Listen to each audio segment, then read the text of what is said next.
army chief general Syed आसिम मुनीर په اسلام آباد کې ورسیز پاکستانیانو کنونشن ته وینا کې ویلي دي چې څوک هم د ملک ترقی منې کوي په شریکه به دغه ټول خندان لري کوي د ملک دښمنان ګڼي چې یو موټی ترهګر به د پاکستان تقدیر فیصله کوي نو دوی په غلطه دي پاکستان تقدیر فیصله به عوام کوي هغه کلاو ترهګرو ته خبرداري ورکړې ده چې د هغوی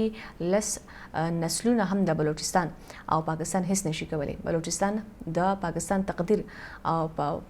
او پشان د یو کالی دی د کوم چې د ملک ولس د پاک فوج سره ولاړ وي تر هغه د ملک یو